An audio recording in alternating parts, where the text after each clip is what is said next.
Good morning students. तो class 11 का अपना समुच्चय सेट चल रहा था, जिसमें प्रश्नमाला 1.2 कंप्लीट हो चुकी थी। अब इसके पार्ट 5 पे चलते हैं। पार्ट 5 में अपना जो टॉपिक है, ठीक है, जो कॉन्सेप्ट है वो है आपका उपसमुच्चय, सबसेट।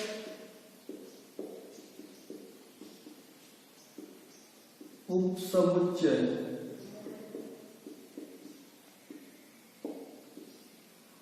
सबसेट्स, ठीक है। उपसमुच्चय मतलब समुच्चय का पार्ट, ठीक है। फॉर एग्जाम्पल, जैसे उदाहरण के रूप में, जैसे एक तो अपने सरस्वती स्कूल के सारे विद्यार्थी हो गए और एक क्लास 11th के विद्यार्थी हो गए। अब क्लास 11th के विद्यार्थी सरस्वती स्कूल के विद्यार्थियों में काउंट होंगे, उसी के अवयव हैं। तो क्लास 11th के जो विद्यार्थी है वो क्या हो गया, उपसमुच्चय हो गया पूरे स्कूल के विद्यार्थियों का। तो यानी कि कोई दो समुच्चय हैं जिसमें एक समुच्चय के अवयव दूसरे समुच्चय में पूरे के पूरे मौजूद हो, विद्यमान हो, तो वो क्या कहलाएगा, उसका उपसमुच्चय कहलाएगा, मतलब सबसेट कहलाएगा। तो इसकी जो परिभाषा है वो लिखेंगे क्या, यदि ए व बी दो दिए गए समुच्चय हैं,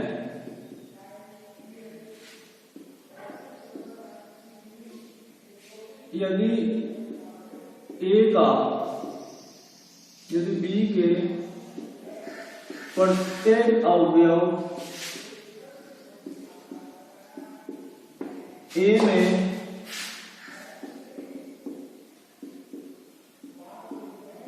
विद्यमान हो तो बी को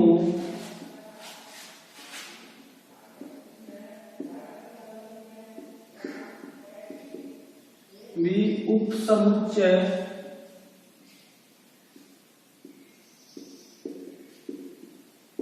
कहलाता है। ये उपसमुच्चय कहलाएगा इसका ए का।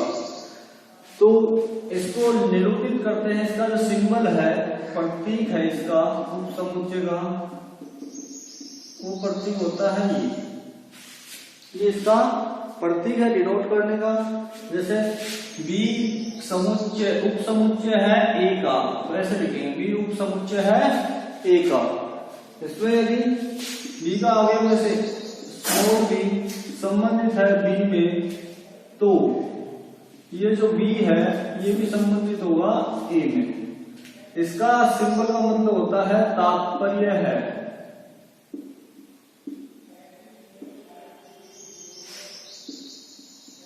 यदि बी या कोई अवयव है वो अगर बी समुच्चय में है, तो इसका तात्पर्य है ये जो बी जो अवयव है वो ए समुच्चय में भी विद्यमान होगा, ठीक है। तो ये आपके उपसमुच्चय की परिभाषा हुई। उदाहरण के रूप में इसका दे लेते हैं, जैसे ए समुच्चय ले लिया एसवीएम स्कूल के विद्यार्थी, बी समुच्चय ले लिया कक्षा 11 के विद्यार्थी, ठीक है, एसवीएम के। तो बी के सारे अवयव ए में विद्यमान है, तो बी उपसमुच्चय कहलाएगा ए का, ठीक है। तो ये आपका क्या है, उपसमुच्चय की परिभाषा है, वो उदाहरण है इसका। अब देखो उपसमुच्चय के बारे में कुछ और कॉन्सेप्ट पढ़ते हैं। कहने का मतलब, यदि बी उपसमुच्चय है ए का तथा ए उपसमुच्चय है बी का, तो ए तथा बी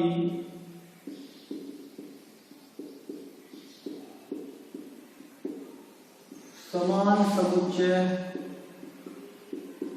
कहलाते हैं।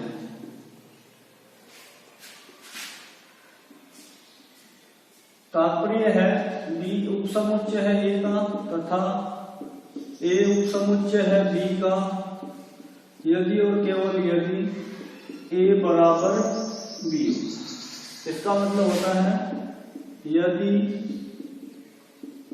और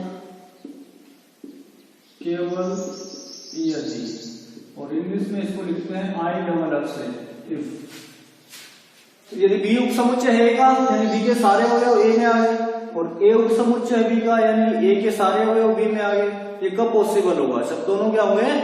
बराबर होंगे, तब पॉसिबल होगा। तो ये समुच्चय की एक गुणधर्म भी मान लीजिए, यानी ए और बी समुच्चय समान कब होंगे? जब ए बी का उपसमुच्चय हो, बी ए का उपसमुच्चय हो।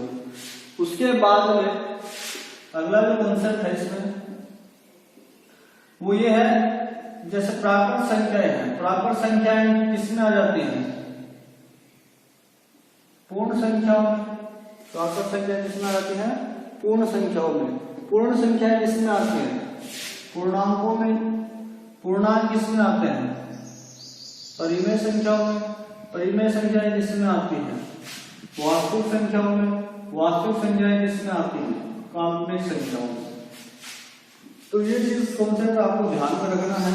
बाई चांस आपसे पूछ लेंगे जड़ उपसमुच्चय है क्यों? क्या बिल्कुल है भाई, पूर्णांक सारे के सारे परिमेय संख्याएं होती है। आगे पूछते हैं डब्ल्यू उपसमुच्चय है आर का? हाँ बिल्कुल, क्योंकि पूर्ण संख्या 0 से स्टार्ट होती है और वो आपकी क्या है? वास्तविक संख्याओं में आती है। इसके बाद में उपसमुच्चय का कॉन्सेप्ट ये है, कोई भी समुच्चय है वो खुद का उपसमुच्चय होगा हमेशा, यानी कि प्रत्येक समुच्चय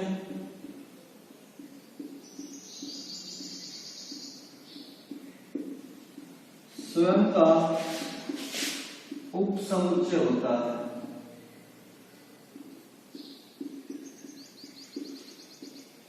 प्रत्येक समुच्चय स्वयं का उपसमुच्चय होता है, यानी कि ए उपसमुच्चय है ए का, और जो रिक्त समुच्चय फाई है, फाई सब में खाली जगह सभी समुच्चय में होती है, तो फाई जो रिक्त समुच्चय होता है वो सबका मतलब क्या होता है? उपसमुच्चय होता है। रिक्त समुच्चय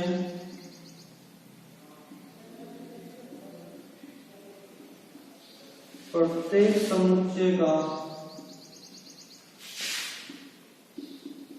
उपसमुच्चय होता है।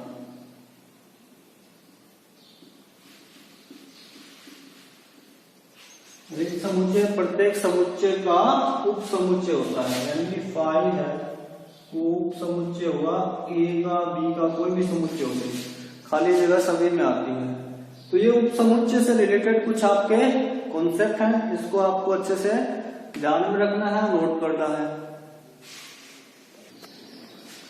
अब उपसमुच्चय में प्रश्नमाला 1.3 है, उसके कुछ क्वेश्चन करते हैं। पहला है रिक्त स्थानों में प्रतीक एक ये है और एक ये है, इसका मतलब समझ गया उपसमुच्चय नहीं है, तो इसका मतलब उपसमुच्चय है। तो ये भरना है किस स्थानों में? तो पहला है इसका पहला पार्ट 2 3 4, 1 2 3 4, 1 2 3 4 5। दूसरा है A B C B C D। तीसरा है X, जबकि X कक्षा आपकी स्कूल का है, कक्षा 11 का विद्यार्थी है।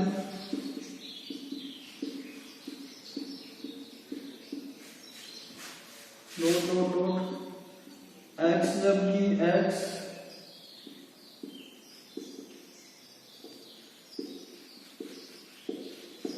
आपके विद्यालय का एक विद्यार्थी है, विद्यालय का एक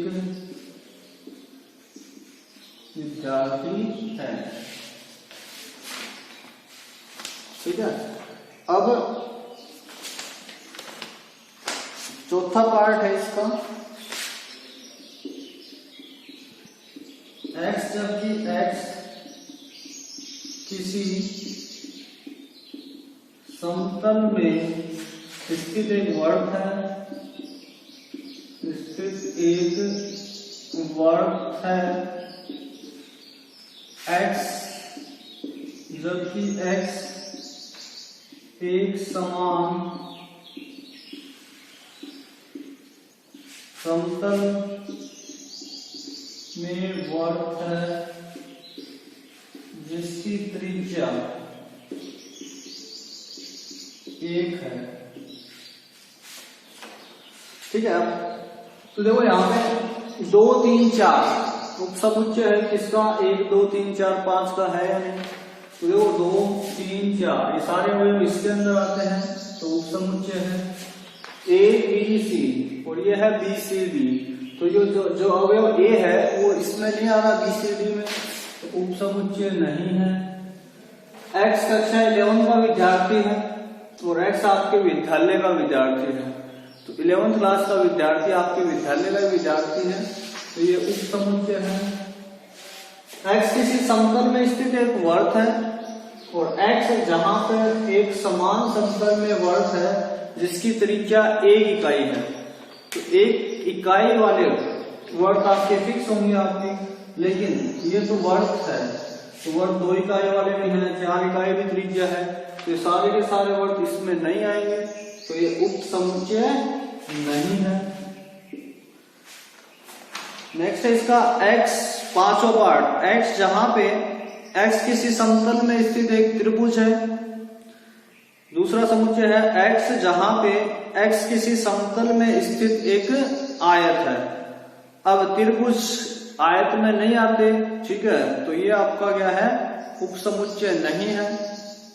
अगला छठा, x किसी समतल में स्थित एक समबाहु त्रिभुज है और दूसरा है x किसी समतल में स्थित एक त्रिभुज है। तो समबाहु त्रिभुज के टाइप होते हैं, तो ये आपका उपसमुच्चय है।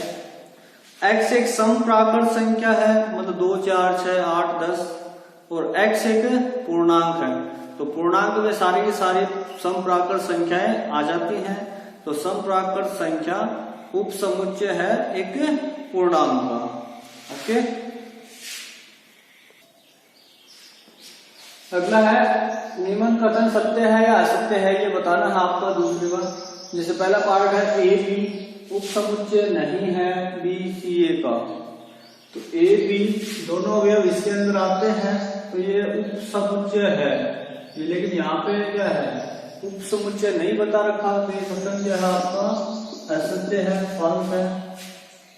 ए ई उपसमुच्चय है x जहां पे x अंग्रेजी वर्णमाला का एक स्वर है, तो अंग्रेजी वर्णमाला के स्वर ए ई आई ओ यू होते हैं, तो ए ई इसके अंदर आता है, इसके अंदर आता है, तो मतलब ये आपका कथन सही है, ट्रू है।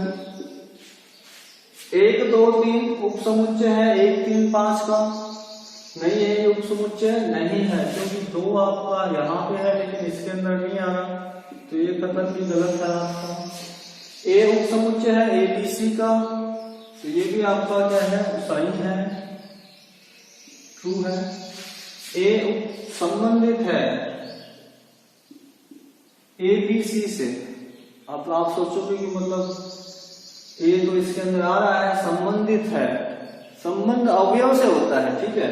जैसे यहाँ पे ऐसा लिखता ए संबंधित है इससे ए बी सी से, ए अवयव इसके अंदर है, बिल्कुल संबंधित है, लेकिन यहाँ पे क्या है, समुच्चय ए है, ए क्या है, समुच्चय है, ए समुच्चय, लेकिन इसमें नहीं है, नहीं है ना। अगर ये चीज इसको ऐसा लिखा आता,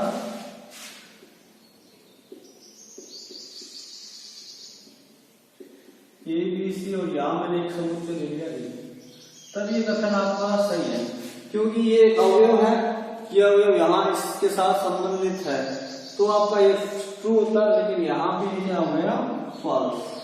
समझ गए। एक तो सिंगल ए लिखा जाए अवयव है, अगर इसको यहाँ पे मंझले कोष्टक में लिख दिया तो मतलब क्या है, समुच्चय है आपको। x संख्या 6 से एक कम एक समप्राकृत संख्या है, समप्राकृत संख्या का मतलब 6 से कम 2 होगा, 4 होगा। x एक प्राकृत संख्या है जो संख्या 36 को विभाजित करती है, संख्या 36 को विभाजित करता है, 1 करता है, 2 भी करता है, 3 भी करता है, 4 भी करता है, 6 भी करता है, 12 भी करता है, 36 भी करता है। तो ये 2, 4 अवयव दोनों इसके अंदर विद्यमान है। विद्यमान है तो मतलब क्या है, ये आपका ट्रू है, सत्य कथन है। ओके, तीसरा जो क्वेश्चन है वो आपको as it is same to same है। मान लीजिए कि ए समुच्चय ये दिया है, तो निम्नलिखित में से कौन सा कथन सही नहीं है और क्यों नहीं है, कारण सही लिखना है। तो तीसरा क्वेश्चन आपका होमवर्क है। अगर बुक नहीं है तो मैं क्वेश्चन यहाँ पे लिख देता हूं।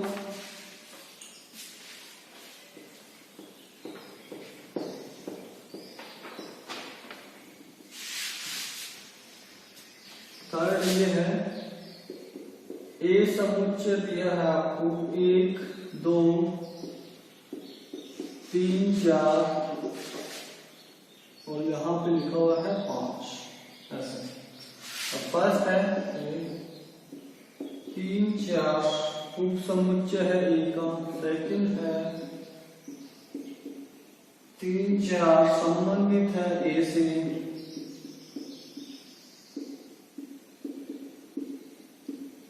उप समुच्चय है ए का।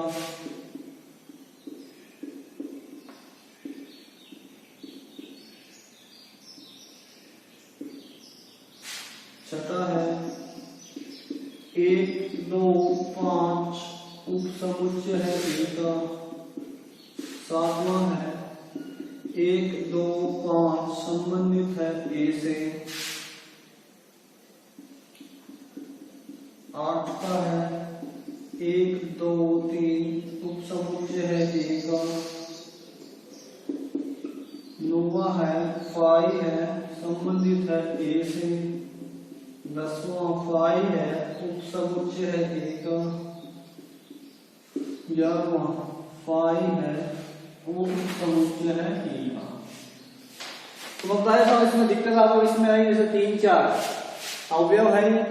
3, 4 मतलब क्या है, उप समुच्चय है किसका, ए का। तो 3, 4 यहां पे देखेंगे आप, 3, 4 ये अवयव हो गया आपका, नहीं मतलब क्या है, उप समुच्चय है। तो ये आपका क्या है, नहीं है। ये जैसे ये रहा 3, 4 का मतलब क्या बना दिया, समुच्चय बना दिया। वो क्या है, उप समुच्चय है ए का। तो ये आपका सही है। तो बाकी क्वेश्चन आपको करने हैं, ठीक है। तो ये 3 क्वेश्चन आपको कंप्लीट करने हैं।